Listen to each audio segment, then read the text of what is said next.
আমি বৰ্তমান উপস্থিত আছো গোলাঘাট জিলাৰ উৰিয়ামঘাটৰ পৰা নাগালেণ্ড উৰিয়ামঘাটৰ যিটো কি সীমান্ত তাত আমি উপস্থিত আছো আৰু উপস্থিত হৈ আপোনালোকে সকলোৱে জানে যে সমগ্ৰ অসমতে আমি দেখিবলৈ পাইছো উচ্ছেদ অভিযান চলিছে আৰু এই টুকুৰাত যে আমি আছো এতিয়া সম্ভাৱনা আমি দেখিবলৈ পাইছো যে ইয়াত যিমান লোকসকলক আপোনালোকে দেখিছে সকলোৱে আসলতে এতিয়া আমি দেখিবলৈ পাইছো যে নিশা টোপনি নাই গতিকে এই টোপনি নিদ্ৰা যাতে হৰণ নহয় তাৰ কাৰণে অসমৰ মাননীয় মুখ্যমন্ত্ৰী হিমন্ত বিশ্ব শৰ্মা ডাঙৰীয়াক সকলোৱে অনুৰোধ জনাবৰ কাৰণে ইয়াত আহিছে আৰু ইয়াত যিসকল লোক আছে তেওঁলোক হ'ল আদিবাসী লোক আদিৰ পৰা ইয়াত বাস কৰি আছে আৰু ইয়াৰ মূল বাসিন্দা হয় এইবিলাক মানুহৰ ওপৰত যাতে কেতিয়াও আসলতে এইবিলাক মানুহৰ ওপৰত কেতিয়াও যাতে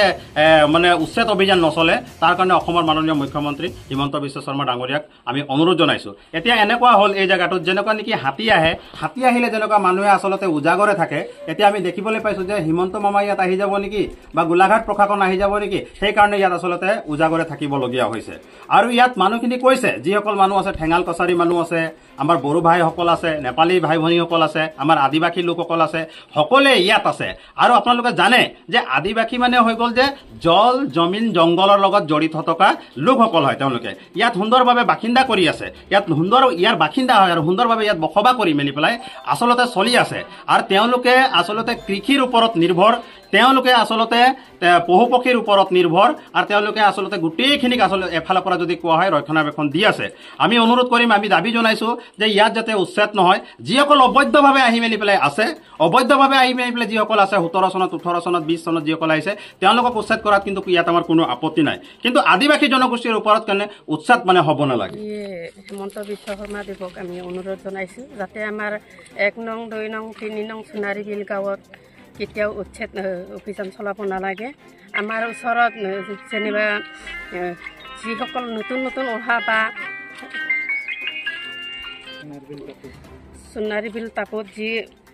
কিবা সন্দেহযুক্ত নাগৰিক আছে তেখেতসকলক যদি উচ্ছেদ কৰে তথাপিও আমাক নকৰক আমি হেমন্ত মামাক বাৰে বাৰে অনুৰোধ জনাইছোঁ যে আমাৰ খিলঞ্জীয়া হয় আমি বড়ো আদিবাসী যি অসমীয়া আমি সকলোৱে একগোট হৈ থাকিম আৰু যুগ আমি তেনেকুৱাই একগোট হৈ থাকিব পাৰক আৰু আমি হেমন্ত মামাক বছৰে আমি ভোট দি আমিয়ে ডাঙৰ দীঘল কৰিছোঁ আৰু যদি আমাক এনেকুৱা মামাই আমাক ধ্বংস কৰিব বিচাৰে মামাই যদি ডাঙৰ কৰিব আৰু আমাকে যদি মামাই শেষ কৰিব বিচাৰে তেনেহ'লে মামাইতো আৰু জীৱনত জিন্দগীভৰ জীয়াইও নাথাকিব তেখেতে আৰু কিবা একে চিৰজীৱন লোহাৰ জীৱন লৈ অহা নাই আমিও অহা নাই তথাপিও আমি মামাক বাৰ কিবা অনুৰোধ কৰিছোঁ যে আমাৰ 1 নং 2 নং 3 নং সোণাৰী কেতিয়াও উচ্ছেদ অভিযান চলাব নালাগে সন্দেহযুক্ত এৰিয়াত লাগিলে উচ্ছেদ কৰক তথাপি আমাৰ এৰিয়াত কেতিয়াও আমি সোমাবলৈ নিদিওঁ আমি লাগিলে নিজে তেজ একদম বৈ দিম তথাপি আমি উচ্ছেদ কৰিব নিদিওঁ এতিয়াও নিদিওঁ আমি সেয়াই চৰকাৰৰ ওচৰত অনুৰোধ জনাইছোঁ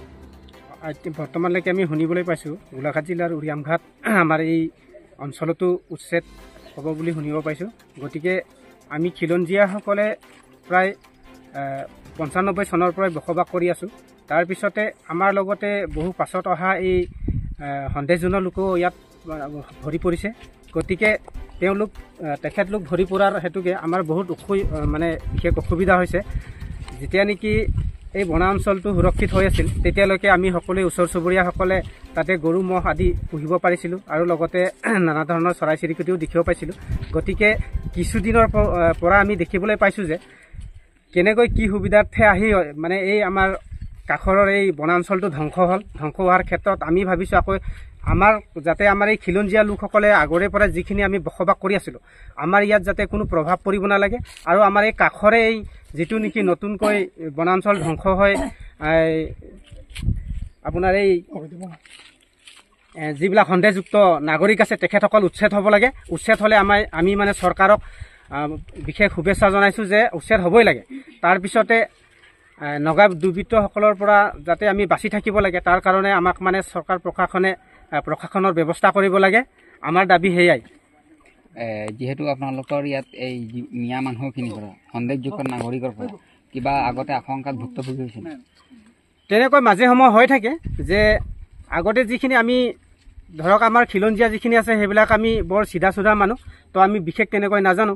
যেতিয়া নেকি সন্দেহযুক্ত লোকসকলে ইয়াত আহি বসবাস কৰিবলৈ ধৰিলে তেতিয়াৰ পৰা আমি নানা ধৰণৰ আশংকাত ভুগিব লৈছোঁ। তো সেই গতিকে চৰকাৰে অতি শীঘ্ৰেই সেই উচ্ছেদ ব্যৱস্থাটো ল'ব লাগে আৰু আমাৰ এই দাঁতিকাষৰীয়া খিলঞ্জীয়াসকলৰ যাতে কোনো প্ৰভাৱ পৰিব নালাগে, আমাৰ দাবী সেয়াই। যিহেতু চৰকাৰে উচ্ছেদৰ সিদ্ধান্ত গ্ৰহণ কৰিছে, চৰকাৰক কিবা কি ক'ব আজি? আমি চৰকাৰক উচ্ছেদৰ সিদ্ধান্তটো শুভেচ্ছা জনাইছোঁ আৰু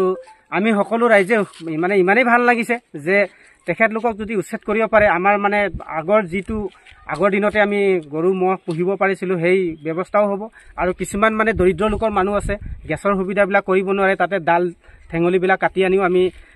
ভাত ৰান্ধি খাব পাৰিছিলোঁ, সেই সুবিধাও নাইকিয়া হ'ল। গতিকে আমি শুভেচ্ছা জনাইছোঁ, চৰকাৰক ধন্যবাদ জনাইছোঁ। মুখ্যমন্ত্ৰী মহোদয়ে যিখিনি পদক্ষেপ গ্ৰহণ কৰিছে আমি সকলোৱে বহুত বহুত ধন্যবাদ জনাইছোঁ। আৰু অতি শীঘ্ৰেই এই সন্দেহযুক্ত নাগৰিক থকা এই এলেকাসমূহ যাতে উচ্ছেদ হ'ব লাগে, আমাৰ দাবী সেয়াই।